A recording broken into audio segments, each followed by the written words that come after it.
इसका counter question ये हो सकता है कि भगवान है कि भगवान दिखाई है, मतलब ये समझना होगा कि भगवान हमारे ऑर्डर कैरियर नहीं है। ये हमने कहा भगवान हमारे सामने प्रकट हो जाए, भगवान हमारे सामने प्रकट हो जाए, ठीक है। प्लस भगवान को देखने के लिए भी कुछ क्वालिफिकेशन होनी इंपॉर्टेंट है। कैसे आप इस देश के राष्ट्रपति से ऐसे मिल सकते हो जाकर, जस्ट लाइक दैट, या आपके बुलाने पे वो आपके सामने प्रकट हो जाएगा, क्या हो जाएगी? हाँ रहेगा। तो ये तो भगवान इस सृष्टि के मालिक, तो ये हमारे कहने में ना तो प्रकट होंगे और ना ही प्रकट हो भी जाए तो इसको देखने की हमारे अंदर कैपेबिलिटी है। तो भी भगवान के बारे में हम जानेंगे कैसे? यदि भगवान हमें दिखते नहीं तो कैसे जाने भगवान के बारे में? जो दिखता है उसको जानना समझना तो कितना आसान है, पर जो दिखता ही नहीं उसको जानना समझना कितना मुश्किल है। हमारे आचार्य हमें बताते हैं कि भगवान के बारे में पता करने के 3 प्रमाण कार्य करते हैं। भगवान को जानने के लिए 3 प्रमाण कौन कौन से? यह ज्ञान प्राप्त करने के 3 तरीके, 3 प्रमाण कैसे बता सकते हो? किसी भी चीज का ज्ञान प्राप्त करना चाहते हो, हाँ 3 प्रमाण होते हैं, प्रत्यक्ष प्रमाण, अनुमान प्रमाण और शब्द प्रमाण। ये ज्ञान प्राप्त करने के 3 साधन भी हैं। किसी भी प्रकार का आपको ज्ञान प्राप्त करना है तो उसके 3 साधन हैं। पहला प्रत्यक्ष प्रमाण, दूसरा अनुमान प्रमाण और तीसरा शब्द प्रमाण। तो आज हम ये जानेंगे ये तीनों प्रमाण होते हैं, ठीक है। प्रत्यक्ष प्रमाण में हम अपनी इंद्रियों द्वारा अर्जित ज्ञान के द्वारा प्रमाण स्थापित करते हैं, अपनी इंद्रियों द्वारा अर्जित ज्ञान से, ठीक है। जैसे हम जो देख सकते हैं, जो सुन सकते हैं, जो टच कर सकते हैं, उसके द्वारा अपनी सेंसेस के द्वारा हम जो ज्ञान अर्जित करें, दैट इज प्रत्यक्ष प्रमाण। पर हम देखते हैं कि भगवान तो इस जगत से परे हैं, दिव्य है, और हमारी कोई भी चीज जो है वो दिव्य नहीं है। हमारी तो हर चीज भौतिक है, समय के साथ खराब होने वाली है। तो हम अपनी ऐसी किसी भी नश्वर चीज से भगवान के दर्शन नहीं कर सकते, पॉसिबल नहीं है। आपको एक कथा सुनाते हैं, उससे आप और रिलेट करें। एक अध्यापक होते हैं और वो क्लास में जाते हैं और वो कहते हैं कौन कौन बच्चे मानते हैं कि भगवान है। कुछ बच्चे हाथ खड़ा कर देते हैं। अध्यापक जी कहते हैं कि ये पॉसिबल नहीं है भगवान का होना। क्यों? फिर समझाने को कि अध्यापक कहते हैं कि तुमने कभी भगवान को अपनी आंखों से देखा है? नहीं। अच्छा, तुमने कभी भगवान को कानों से सुना है? तुमने कभी भगवान को टच करा है? तुमने कभी भगवान को टेस्ट करा है? क्योंकि ना तुमने भगवान को देखा, ना सुना, ना टच किया, ना टेस्ट किया, ना महसूस किया, तो भगवान इसका मतलब मैं ही। तो बच्चे बड़े अचंभे से टीचर को देखते हैं। फिर में से एक बच्चा खड़ा हुआ, मतलब मेरा भी एक प्रश्न है सभी विद्यार्थियों से। तो सर ने कहा आके के पूछो। तो वो कहता है कि आपने कभी हमारे टीचर का ब्रेन देखा है? आपने कभी हमारे टीचर का ब्रेन टच करा है? आपने कभी हमारे टीचर का ब्रेन सुना है? कभी हमारे टीचर का ब्रेन टेस्ट किया है? बोले ना, तो आपने हमारे टीचर का ब्रेन देखा ना, सुना ना, टच किया ना, टेस्ट किया, तो इसका मतलब टीचर का ब्रेन भी। तो हम ऐसा हमें पढ़ाया जाता है हमारी भौतिक एजुकेशन में भी कि जो ज्ञान हम अपनी इंद्रियों द्वारा अर्जित करते हैं, केवल उसी ज्ञान पर हमें विश्वास करना चाहिए, और जो ज्ञान इंद्रियों द्वारा अर्जित नहीं हो रहा उस पर हमें विश्वास नहीं करना चाहिए। पर यहाँ हम डिस्कस करेंगे कि हमारे अंदर 4 ऐसे फॉल्ट हैं जिनकी वजह से प्रत्यक्ष रूप से ज्ञान जो हम दे रहे हैं वो सही नहीं होगा। हर जीव आत्मा के अंदर 4 फॉल्ट्स हैं।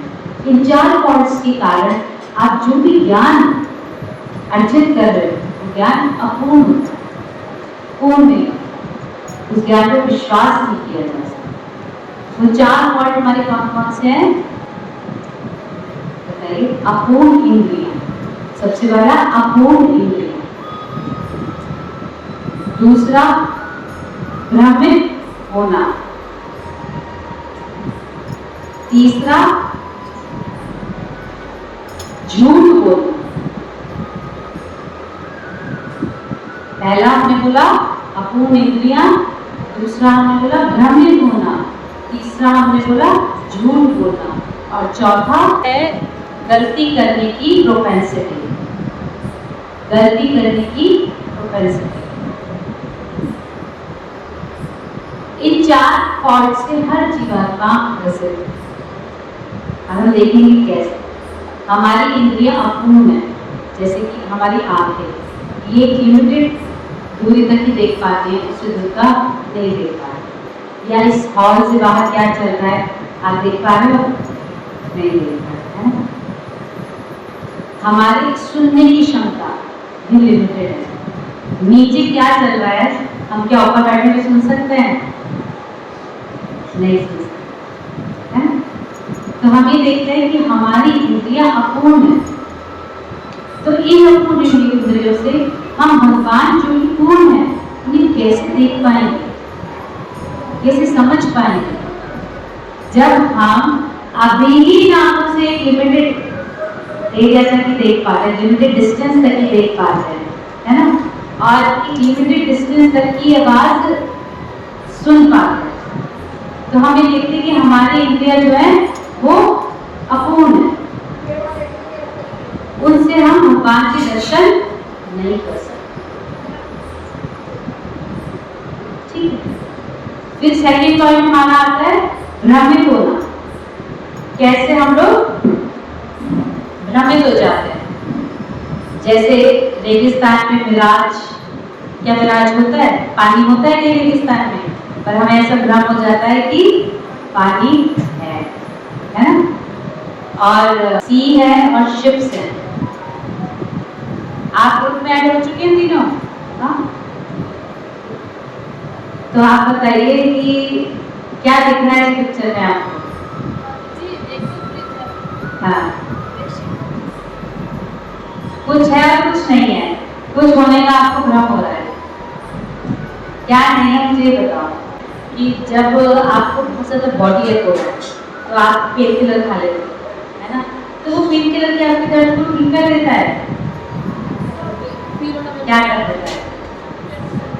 सप्रेस कर देता है।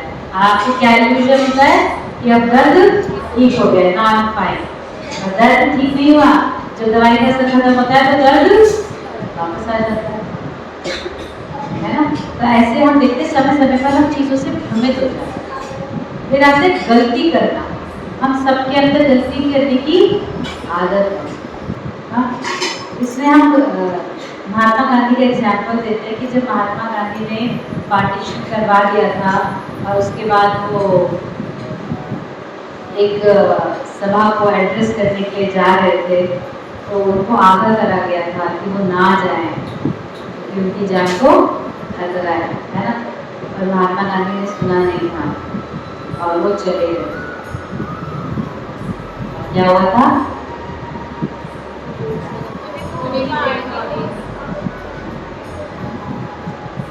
जबकि उनको पहले ही आगाह कर दिया गया था, बट ही वॉज कॉन्फिडेंट कि कुछ नहीं होगा, है ना। ऐसे आप देखो साइंस में 6 कॉन्टिनेंट्स थे, फिर बाद में उन्होंने एक कॉन्टिनेंट और ढूंढा तो उन्होंने नहीं 6 नहीं 7 है, मेरे हमारे तो शास्त्र में पहले से ही था, है ना। ऐसे उन्होंने बोला कि जो पृथ्वी है उसे क्या बताया था, चौकी बताया था, है ना। जबकि हमारे शास्त्र में भूगोल तो पहले से ही है, उन्होंने बाद में बताया। ऐसे हम देखते हैं साइंस भी समय समय पर अपने जो संशोधन करती है उनमें गलतियां कर देती है, और हम भी अपने जीवन में गलती करने की प्रोपेंसिटी बहुत स्ट्रांगली रखते हैं।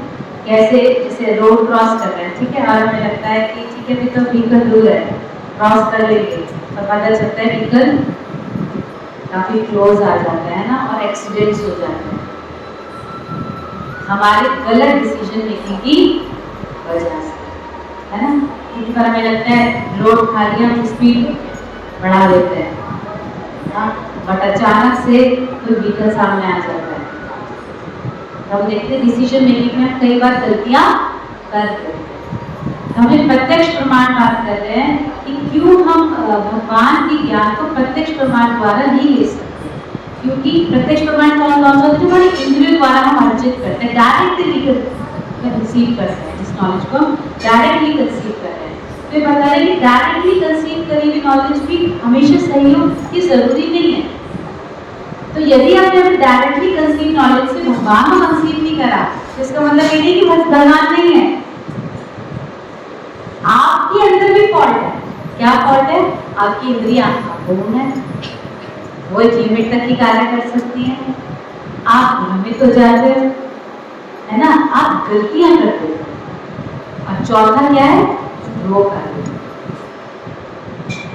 दूसरों को धोखा देने की भी हमारी प्रवृत्ति होती है। जैसे कोविड का हम एग्जाम्पल ले सकते हैं। मैंने न्यूज़ में एक आर्टिकल आया था कि जब कोविड हुआ तो ये था ना कि जिनको भी फीवर हो गया है, टेम्परेचर है, वो ट्रैवल नहीं कर सकते, जहाँ उनको वहीं क्वारंटाइन कर दिया जाएगा। तो आर्टिकल आया न्यूज़पेपर में कि बेंगलोर से कुछ कॉलेज के बच्चे यहाँ दिल्ली आ रहे हैं अपने घर, क्योंकि कोविड तो बहुत ज़्यादा फैला हुआ था, उन बच्चों को भी टेम्परेचर था, पर उन्होंने जस्ट यहाँ पे लैंड होते, यहाँ पे उनकी टेस्ट होते और उसमें टेम्परेचर आ जाता तो उन्हें क्वारंटाइन कर दिया जाता, उनके घर नहीं भेजा जाता। ऐसे ही प्रोसेस चल रहा था। तो उन्होंने क्या करा, जस्ट लैंडिंग से थोड़ी देर पहले ही पैरासिटामोल खा लिया, और फिर बाद में जब वो स्प्रेड हुआ कोविड, पता चला क्या हुआ क्या है, बाद में ये सामने आया कुछ 8-10 बच्चे बेंगलोर के वो ऐसे थे जिन्होंने पैरासिटामोल खा के धोखा देने का प्रयास किया था और वो एक्चुअली कोविड से गुजरे थे। तो हम देखते समय समय पर हम दूसरों को धोखा देने की आदत भी, दूसरों को चीट करने की आदत हमें है ना। कैसे हमें अगर अपना कुछ कार्य करना है तो अपने पेरेंट्स को बड़े आराम से बोल देते हैं कि मैं फला फ्रेंड के घर जा रही हूँ, है ना, और जहाँ हम कहीं और है ना। ये धोखा देना हमें किसी ने सिखाया थोड़ी ना, बट ये इनबिल्ट है हमारे अंदर, हर चीज बात हमारे अंदर है। कैसे बिजनेसमैन अगर झूठ नहीं बोलेगा, धोखा नहीं देगा तो बिजनेस कैसे करेगा, है ना। कैसे वो अपनी 15 रुपए की चीज को 50 रुपए की दिखाता है ना, उसमें वो क्वालिटी से बता देता है जो उसमें है नहीं उस चीज में ना, भ्रमित कर देते हैं, हमें धोखा देते हैं, हमें दूसरों को धोखा देने की आदत है। इसलिए प्रत्यक्ष अपनी इंद्रियों द्वारा जो भी हम नॉलेज दे रहे हैं उस पर हम कंप्लीटली रिलाय नहीं करते, और जो भगवान का ज्ञान है वो तो बिल्कुल भी हम डायरेक्टली कंसीव कभी कर ही नहीं सकते। बट जो आपकी मटीरियल नॉलेज है वो सारी प्रत्यक्ष प्रमाण पर ही आधारित है, इसलिए उसको कंप्लीट नॉलेज हम नहीं बोलते। वो नॉलेज आपको कुछ चीजों को प्राप्त करने में मदद कर सकती है, पर जीवन की समस्याओं के सॉल्यूशन देने में वो आपकी हेल्प नहीं कर सकती, क्योंकि वो प्रत्यक्ष प्रमाणकारी कार्य करती है हमारी मटेरियल नॉलेज। ठीक है, एक लड़का शहर से पढ़ाई करके अपने घर जाता है गाँव में, तो उस दिन गाँव में बड़ी बारिश हो रही है, तो उसे अपने गाँव तक पहुँचने के लिए एक नदी को क्रॉस करना होता है। बोट में बैठ जाता है, बोट में जो नाविक है वो नाव चलाता है, उसे बता देता है उसे किस तरफ जाना है, नदी पार कर। बोट में कहते ठीक है आप बैठो, मैं आपको नदी के उस पार छोड़ दूँगा। तो जब नाव में बैठता है वो तो पूछता है, वो स्टूडेंट जो था वो नाविक से पूछता है, क्या तुम स्टार्स के बारे में क्या जानते हो, तारों के बारे में क्या जानते हो, ब्रह्मांड के बारे में क्या जानते हो? तो नाविक बोलता है मैं तो कुछ नहीं जानता, मैं तो साधारण सा नाविक हूँ, मुझे तो इतना कोई ज्ञान नहीं। तो वो स्टूडेंट कहता है ठीक है, तुम्हारा 50% जो जीवन है, 50% of your life is wasted, क्योंकि तुम ये सितारों के बारे में, ब्रह्मांड के बारे में, अंतरिक्ष के बारे में कोई नॉलेज रखते ही नहीं। 50% of your life is wasted. अब वो थोड़ा और चलता है, नाविक बेचारा सुन रहा है जो स्टूडेंट बोल रहा है, फिर स्टूडेंट से पूछता है अच्छा तुम ये वनस्पतियों के बारे में क्या जानते हो, क्या नॉलेज रखते हो तुम इन वनस्पतियों के बारे में जो आसपास वहाँ पे पेड़ पौधे होते हैं? तो नाविक बोलता है मुझे कुछ नहीं पता, मैं कुछ नहीं जानता, मेरा काम तो बोट चलाना है, मैं केवल बोट चलाना जानता हूँ। अच्छा हमारा 70% of your life is waste, तो ये भी नहीं जानते हो ये क्या वनस्पति है, ये किस काम आती है, किस सीजन में ग्रो करती है, तो इतना भी नहीं जानते हो। 75% of your life is waste. बेचारा नाविक चुप है, उसे तो जाना ही है, मैं दूसरे नदी पार करानी है, उसको दूसरी ओर भेजना ही है। अब इतने में अंदर बारिश हो रही थी, वहाँ पे तूफान बहुत बढ़ जाता है और नाव में पानी होने लगता है। तो विद्यार्थी देखता है कि नाव में पानी भर रहा है, नाव डूबने वाली है, तो डर जाता है। तो बोटमैन पूछता है आपको तैरना आता है? तो स्टूडेंट बोलता है नहीं। तो अच्छा आपको तैरना नहीं आता तो 100% of your life is waste. तो देखिए अगर इसके पास बॉटनी की नॉलेज है, हाँ हमारे अंतरिक्ष की नॉलेज है, पर उसको तैरना नहीं आता तो वह नदी को पार नहीं कर सकता और इस नदी को पार करके अपने घर नहीं पहुंच सकता। बिल्कुल ऐसे ही हम हो जाए, हम मटीरियल की कितनी भी नॉलेज ले लें तो कुछ पार्ट हमारा फुलफिल करते हैं, पर अल्टीमेटली हमारे सक्सेसफुल जीवन के लिए वो सफिशिएंट। इसलिए मैं हमेशा आप लोगों को कहती हूँ कि क्लासेस में रेगुलर रहें, क्योंकि आप जिस एजुकेशन की वजह से क्लासेस में आना नहीं चाहते, that is only some part of your life, not 100%। पर अगर आप सिर्फ पढ़ाई कर लोगे और इसमें स्पिरिचुअल नॉलेज को नहीं लोगे तो इस भवबंधन से कभी पार कैसे कर पाओगे? तो आपके हाथ तो स्टूडेंट जैसी हो जाएगी। जब मुसीबतों का समय आएगा तो आपको पता ही नहीं चलेगा कि इस भवबंधन को पार कैसे करना है, क्योंकि वो तो कौन बताएगा? Spiritual knowledge. स्पिरिचुअल नॉलेज इसलिए मटेरियल नॉलेज की इंपॉर्टेंस को हम डिनाई नहीं करते, बट स्पिरिचुअल नॉलेज की भी इंपॉर्टेंस है। जो बच्चे केवल मटेरियल नॉलेज को इंपॉर्टेंस देके इसको ही सब कुछ समझते हैं और स्पिरिचुअल नॉलेज को इंपॉर्टेंस नहीं देते, वो सक्सेसफुल नहीं हो सकते। क्योंकि अगर आपको तैरना ही नहीं आता तो नदी पार करके तूफान में घर कैसे जाओगे? वहीं डूब जाओगे और वहीं जीवन दी एंड। ठीक है, अब याद रखोगे हमेशा बोटमैन की स्टोरी। स्पिरिचुअल नॉलेज क्यों जरूरी है? पक्का भूलोगे तो नहीं? अच्छा अब हमारा है अनुमान प्रमाण। अनुमान प्रमाण क्या होता है? कोई भी चीज हो जिसको हम अनुमान लगाते हैं, जैसे सपोज आप यहाँ से नीचे उतरे, ठीक है, और हॉल में से ना बहुत चीखने की आवाज है, आपको लगता है कोई लोग जो है प्रभु जी लड़ रहे हैं आपस में। आपने अनुमान लगाया ना कि वो लड़ रहे हैं बहुत जोर से, और जब आपने दरवाजा खोल के देखा तो वो लड़ नहीं रहे, वो एक ड्रामे की प्रैक्टिस है। ठीक है, ऐसे ही आप एक कमरे में बैठे हो, आपको दूसरे कमरे से बहुत तेज कुछ गिरने की आवाज़ है, आपको लगा क्या हुआ, टीवी गिर गया, शीशा गिर गया, क्या हुआ? आपने जाके देखा, फ्लावर वास है ना? तो ऐसे आप अनुमान लगाते हो। आपके जीवन में आप देखते होंगे डे टू डे लाइफ में आपके साथ ऐसा जरूर कुछ ना कुछ होता होगा कि आप अनुमान लगाते होंगे कि ये हुआ। पर एक गांव में एक हाथी पहुंच गया। तो कुछ अंधे लोग बहुत जाते हैं देखने के लिए कौन आया है जिसका इतना शोर मचा है, ये हाथी होता है। वो तो अंधे थे, मुझे पता नहीं था हाथी कभी तो जीवन में कभी हाथी देखा नहीं था। तो किसी ने हाथी की पूंछ पकड़ी, तो बोले अच्छा अच्छा हाथी तो रस्सी के समान। किसी ने हाथी की ट्रंक पकड़ी, अच्छा अच्छा ये तो कोई सांप है। हाँ, तो किसी ने हाथी का पेट पकड़ा, अच्छा अच्छा ये तो कोई दीवार है। इस तरह से उन्होंने अलग अलग, किसी ने हाथी के पैर पकड़ लिए, अच्छा ये तो कोई पेड़ है। ऐसे उन्होंने हाथी के अलग अलग प्रमाण निकाले। किसी ने कहा हाथी सांप जैसा सांप है, किसी ने कहा हाथी रस्सी है, किसी ने कहा हाथी पेड़ है, किसी ने कहा हाथी दीवार है। ऐसे उन्होंने अनुमान लगाए।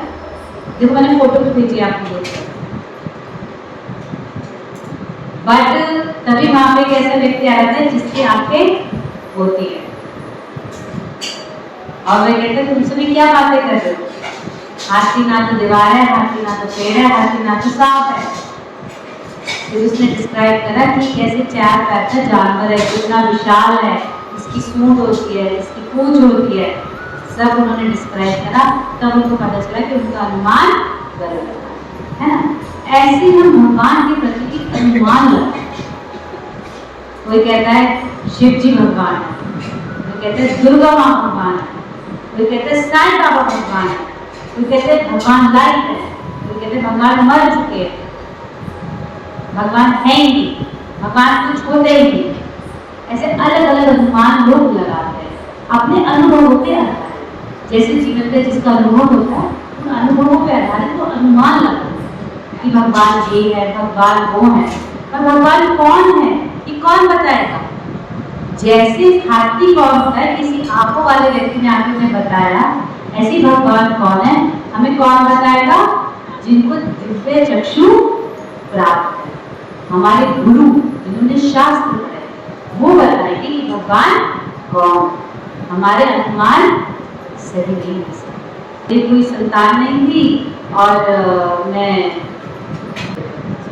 है ना जी मनसा देवी मंदिर जाते थे हम लोग और 2 महीने गए और उसके बाद हमें मेरी वाइफ प्रेग्नेंट हुई। तो जी मनसा देवी जो है वही सब कुछ करने वाली है, हम तो उन्हीं की पूजा करते हैं, तो भी उन्हीं की पूजा। ऐसे लोग क्या करते हैं अपने अनुभवों से अपने अनुमान बना लेते हैं कि कौन है भगवान। किसी ने साईं बाबा के ऊपर ऐसी श्रद्धा विकसित कर ली कि उसके साईं बाबा ही भगवान है। आप उसे चर्चा करोगे तो बोलेगी कि नहीं नहीं आप गलत है, साईं बाबा भगवान है। बहुत सुनते हैं तो अपने भक्तों की श्रद्धालुओं की। आप शिरडी जाके देखो जी, अपनी मनोकामना आपकी ऐसी चुटकियों में पूरी हो जाएगी। कोई भी परेशानी हो शिरडी पहुंच जाओ, दर्शन करो साईं बाबा के, मुझे अपनी सारी मनोकामना पूरी करेंगे।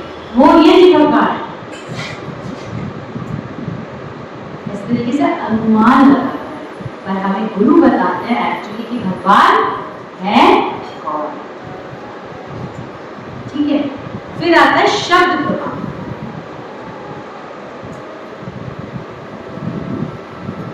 हमारे शास्त्रों में भगवान के बारे में सारी नॉलेज दी गई, सारा ज्ञान दिया गया। शास्त्र किसने दिया हमें? स्वयं भगवान, भगवान की ही वाणी है। तो शास्त्रों से जो ज्ञान प्राप्त होता है वो 100% करेक्ट ज्ञान होता है। हमने ये देखा कि भगवान को जानने के लिए, भगवान को देखने के लिए हमारे जो अनुमान है वो सफिशिएंट नहीं है। प्रत्यक्ष रूप से हम भगवान को जानने का प्रयास करेंगे तो वो भी सफिशिएंट नहीं है, क्योंकि हमारे अंदर इतनी कमियां हैं, हमारी इंद्रियां पूर्ण है, हम भ्रमित हो जाते हैं, हम दूसरों को धोखा दे देते हैं और क्या करते हैं? झूठ बोलते, गलतियां करते हैं, है ना। तो हमारे अंदर बहुत सारी कमियां हैं, तो हम प्रत्यक्ष रूप से डायरेक्टली भगवान के बारे में तो नॉलेज ले नहीं सकते, because we are not perfect. And God is perfect. एक परफेक्ट को हम इम्परफेक्ट सेंसेस से कैसे लेंगे, ग्रास्प करेंगे, नहीं कर सकते, अनुमान भी हमारे गलत हो जाते हैं। तो अब हम भगवान के बारे में जानेंगे कैसे? शब्द प्रमाण। तो क्या हम अपने स्कूल की साइंस की बुक पढ़ के भगवान के बारे में जान सकते हैं? इकोनॉमिक्स की बुक पढ़ के भगवान के बारे में जान सकते हैं? यदि हमें भगवान के बारे में जानना है तो हमें किसको क्या पढ़ना होगा? हमें शास्त्र पढ़ने है ना। अभी बात आती है कि माता जी शास्त्री सच कह रहे हैं, इसकी क्या कारण है? मुझे तो डाउट आ सकता है, माता जी शास्त्र में तो झूठ लिखा हो सकता है, शास्त्र की बात कोई क्यों माने? पिछली क्लास में भी एक टॉपिक लिया था। अब आप लोग कुछ बताओ, कैसे विश्वास करेंगे कि जो शास्त्र बता रहा है वो सही बता रहा है? जब आप पढ़ाई करते हो और आपके स्कूल में कोई भी बुक लगा दी जाती है तो कभी उसकी ऑथेंटिसिटी पर आप क्वेश्चन करते हो? स्कूल वाले जो भी बुक लगा देते हैं आप वो पढ़ लेते हो, ये सोचते हैं कि इसमें जो भी लिखा है वो सफिशिएंट है मेरे लिए इस क्लास की नॉलेज गेन करने। कभी डाउट करते हो जो स्कूल में सिलेबस लगता है आपको, उस पर नहीं डाउट करते ना, मतलब स्क्रिप्चर्स पे डाउट करते। जैसे हमने बात करी कि स्क्रिप्चर्स की जो वाणी है वो हमें भगवान के बारे में सही सही ज्ञान दे सकती है, पर भी मन में डाउट आता है स्क्रिप्चर्स बता रहे हैं नहीं बता रहे। स्कूल की कैरिकुलम में जो बुक्स लगी हुई हैं उसमें सही बताए जा रहे हैं नहीं, ये हमारे मन में कभी डाउट नहीं आता, पर हमारे शास्त्र हमें सही बता रहे हैं नहीं बता रहे, इसके प्रति हम डाउटफुल हमेशा ही रहते हैं, है ना। तो हम ये देखते हैं कि हमारे शास्त्र में ऐसी बहुत सारी चीज़ें हैं जो भविष्यवाणी हुई है जब शास्त्र हमारे बनाए गए थे, जब शास्त्र हमारे लिखे गए, जो आज के टाइम में वो सब हमें होती नजर आ रही। जैसे भगवान बुद्ध, देखो मैंने आपको भेजिए फोटो भेजिए, भागवत में बताया गया कि भगवान बुद्ध आएंगे और कैसे आके वो जो हमारे वेद है उनका खंडन करेंगे, है ना। किसी विशेष प्रयोजन से बुद्ध आए, भगवान बुद्ध आएंगे, कहाँ जन्म लेंगे, उनके माता पिता कौन, ये सब बताएंगे, है ना। और भगवान बुद्ध आए, है ना। ऐसे ही चैतन्य महाप्रभु का भी भविष्यवाणी हुई है भागवतम में कि ऐसे भगवान आएंगे, गॉड के होंगे, किसी विशेष प्रयोजन के लिए आएंगे, कब आएंगे, कहाँ आएंगे, उनकी माता कौन होगी, ठीक है, और वो सब है ना। ऐसे अब कल की भगवान की भविष्यवाणी हुई भी है कि वो भागवतम में हुई है कि वो कहाँ जन्म लेंगे, उनके माता पिता कौन होंगे, कितनी हाइट के होंगे, क्या उनके अस्त्र शस्त्र होंगे, वो घोड़े पे सवार होंगे, किसी उद्देश्य से आएंगे, है ना। सब चीजें मेंशन है। हम देखेंगे आगे, वो अभी तो ये हुआ नहीं, कल के अवतार कभी आया ही नहीं, बट बाकी जिन अवतारों का वर्णन हुआ वो सब समय समय पर आए। जैसे चाणक्य पंडित के भी होने का भविष्यवाणी की, ठीक है। और कलयुग में होने वाले पतन की भी स्पष्ट भविष्यवाणियां हुई हैं, जिनमें से कुछ इस प्रकार। हम आपको कुछ ऐसी चीजें बताएंगे जो उन्होंने बताया था, जो हमारे शास्त्र में बताया गया कलयुग में कैसे डिग्रेडेशन होगा, समाज का कैसे डिग्रेडेशन होगा, और वो हम होते हुए देख। तो क्या बताया गया हमारे शास्त्र में? खाद्य पदार्थ सार्वजनिक रूप से बाजारों में बिकेंगे। प्राचीन समय में भोजन कभी बेचा नहीं जाता था, इसे केवल दान में दिया जाता था, परंतु आजकल हर तीसरी दुकान में खाद्य वस्तुएं बिकती हैं, ठीक है। लोग अपने ही भ्रूण का मांस भक्षण करेंगे। पहले बच्चे को ईश्वर भेंट मानकर आदर व प्रेम दिया जाता था, किंतु आजकल चीन, जापान और अन्य कई देशों में लोग गर्भपतित भ्रूण को विशेष सुस्वादु खाद्य पदार्थ मानते हैं और इसे पशुवत स्वाद से खाते हैं। अपने ही बच्चे को खाते हैं। चीन में, जापान में ऐसा बताया गया हमारे शास्त्र में कि ऐसा दिन आएगा, और अब ऐसे रेस्टोरेंट्स खुल चुके हैं। जहाँ पे अपने बच्चों को ही पकाया कर खाया जाता है। और क्या बताया गया, स्त्री पुरुष संबंध किसी अन्य उच्च लक्ष्य पर आधारित ना होकर यौन संबंधों पर आधारित होगा। पूर्व काल में विवाह को भोग विलास के लिए न मानकर अपनी सेवा को बढ़ाने के लिए एक पवित्र दायित्व माना जाता था। पहले की लाइफ में, पुराने समय में जब विवाह किया जाता था तो ये समझा जाता था कि अब ये दोनों मिलकर, स्त्री और पुरुष, पति और पत्नी मिलकर एक अच्छे प्रकार से भगवान की सेवा करेंगे। क्योंकि एक्चुअली जो भी हमारी स्पिरिचुअल प्रैक्टिस है वो ओरिजिनली मैन डोमिनेटेड थी। पुरुष सारे कार्य करता था, जितने भी आपके धार्मिक ये अनुष्ठान एंड ऑल होते थे, और बताया जाता था कि जो उसकी धर्म पत्नी है वो उसको सपोर्ट करेगी। ठीक है, तो पति, जब स्त्री पुरुष का विवाह होता था तो ये समझा जाता था कि स्त्री अब अपने पति को सपोर्ट करेगी और उसका पति और अच्छे प्रकार से भगवान की सेवा कर पाएगा स्त्री के, अपनी वाइफ के सपोर्ट को प्राप्त करके। पर आज के टाइम में क्या ये सोच के विवाह किए जाते हैं? कोई बच्चे को अपनी शिक्षा देता भी नहीं, सिर्फ और सिर्फ सेक्सुअल सेटिस्फेक्शन के लिए ही आज के टाइम में शादियां की जाती हैं। ये तो भविष्यवाणी हो चुकी है हमारे शास्त्रों में पहले ही, पर हम इसे होता हुआ देख रहे हैं। तभी तो इतने डाइवोर्स केसेस हो रहे हैं। क्यों? क्योंकि जो एक्सपेक्टेशन होती है आप एक दूसरे से, पार्टनर्स की, जब वो फुलफिल नहीं होती तो उन्हें लगता है डिवोर्स लेके कहीं और प्रयास करते हैं। क्या पता जो हम खोज रहे हैं वो हमें कहीं और मिल जाए। तो अनसेटिस्फाइड रिलेशनशिप्स हैं इसलिए, क्योंकि विवाह का उद्देश्य बदल चुका है। यदि विवाह का उद्देश्य हस्बैंड वाइफ ये मान लें कि हमें एक दूसरे का सपोर्ट बनना है, अपने परिवार को चलाना है, उन्हें भी स्पिरिचुअल नॉलेज देनी है और समाज में भी सेवा करनी है, इस समाज में भी इस आध्यात्मिक ज्ञान को बढ़ावा देना है, तो उनकी आपस में लड़ाई नहीं होगी, क्योंकि उनके जीवन का उद्देश्य तो बहुत अच्छा है। पर क्योंकि अभी जीवन का उद्देश्य दूसरों की सेवा करना नहीं है, भगवान की सेवा करना नहीं है, जीवन का उद्देश्य अपनी इंद्रियों की सेवा। तो जब पार्टनर से अपनी इंद्रियों की सेवा नहीं होती तो क्या लगता है? Leave it, quit the relationship. सिर्फ यही एक कारण है आज के टाइम में डिवोर्स का, और कोई कारण नहीं, क्योंकि हर व्यक्ति दूसरे से अपनी इंद्रियों की सेवा करवाना चाहता है। और जब वो पार्टनर आपकी इंद्रियों की सेवा नहीं करता तो आप एजिटेट हो जाते हो और आपका मन करता है कि मैं तलाक देके कहीं और संबंध बनाऊं। ठीक है, तो ये तो भविष्यवाणी पहले ही हो चुकी थी हमारे शास्त्रों में। और क्या बताया गया है? लंबे बालों वाले पुरुष सुंदर माने जाएंगे। एक ब्राह्मण की पहचान उसके केवल जनेऊ पहनने से होगी। तो सच्चा ब्राह्मण वह होता है जो वास्तव में आत्म संयम, तपस्या आदि जैसे सात्विक गुणों को रखता है।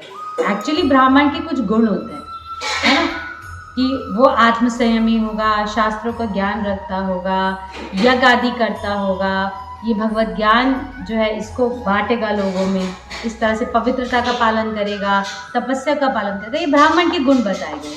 पर आज के टाइम में इन गुणों से ब्राह्मण की पहचान नहीं होती, केवल जनेऊ मात्र से ब्राह्मण की पहचान हो जाती है। जैसे जनेऊ पहन रखा है तो वो ब्राह्मण है। इसलिए हमें शब्द भगवान को यदि हमें जानना है तो हमें शब्द प्रमाण पर विश्वास करना चाहिए। कैसे? प्रमाणिक गुरु के द्वारा शास्त्रों को समझना चाहिए और जो वो बता रहे हैं उसे अपने जीवन में उतारना चाहिए। भगवान को जानने का केवल यही एक माध्यम है आपके पास। भगवान कभी आपके सामने प्रकट होने वाले नहीं है, और यदि कभी आ भी जाएंगे तो आप भगवान को देख नहीं पाएंगे। हमारा जो सेशन 2 था, डज गॉड एग्जिस्ट, तो उसमें सबसे पहले आपने जाना था भगवान है तो उन्हें कैसे समझे कि भगवान है, भगवान है तो उनमें क्या क्वालिटीज होनी चाहिए। फिर हमने देखा कि यदि ये भगवान है, कोई प्रगति के पीछे कार्य कर रहा है, कोई सुपरमैन है, कोई मास्टरमाइंड है जो कार्य कर रहा है, तो यदि वो भगवान है तो भगवान दिखते क्यों नहीं? दिखेंगे तभी हम उन्हें मानेंगे। तो इसके पीछे हमने क्या डिस्कशन करा कि भगवान हमें कभी भी इन भौतिक इंद्रियों से दिखने वाले नहीं हैं। तो भगवान के बारे में जानने के लिए शब्द प्रमाण ही केवल एक ऑथेंटिक सोर्स है हमारे पास।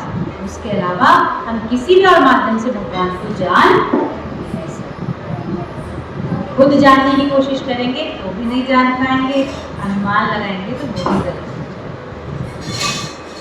तो यदि आप भगवान के बारे में जानना चाहते हैं तो आपको शास्त्रों का ज्ञान लेना, क्योंकि शास्त्रों में भगवान के बारे में पूर्ण ज्ञान दिया गया है। पर कोई बात है, सब समझोगे कैसे? तो प्रमाणिक गुरु के संरक्षण में होके उन शास्त्रों को हम समझ सकते हैं। जैसे शील प्रभुपाद, ये भगवद गीता समझनी हमारे लिए पॉसिबल कहाँ था? इतनी सारे महाभारत, हमारी भागवतम समझना हमारे लिए पॉसिबल कहाँ था? ये सब तो संस्कृत के शास्त्र हैं, हर चीज संस्कृत में लिखी हुई, पर गुरु ने कृपा करी, उन्हें हमारी भाषा में ट्रांसलेट करके हमें दिया तो हम उन्हें समझ। तो प्रभुपाद ने क्या कार्य किया? उस प्रमाणिक गुरु का कार्य करा कि ये शास्त्र सिंप्लीफाइड फॉर्म में हमारे पास ऐसे रूप हमें प्रस्तुत किया जिस रूप में हम उन्हें समझ सकते हैं। यदि आपको ओरिजिनल फॉर्म भगवद गीता की दे दें तो केवल संस्कृत श्लोकार्थ है, ना अर्थ है, ना तात्पर्य, ना भावार्थ। समझ में आएगी? एक अक्षर भगवद गीता का समझ नहीं पाओ। ये तो सिर्फ और सिर्फ प्रभुपाद है जिन्होंने हर श्लोका को शब्द अर्थ भी दिए, उसका भावार्थ भी दिया और उसका तात्पर्य भी दिया। सिर्फ और सिर्फ प्रभुपाद, किसी ने भी और इतना कष्ट नहीं करा।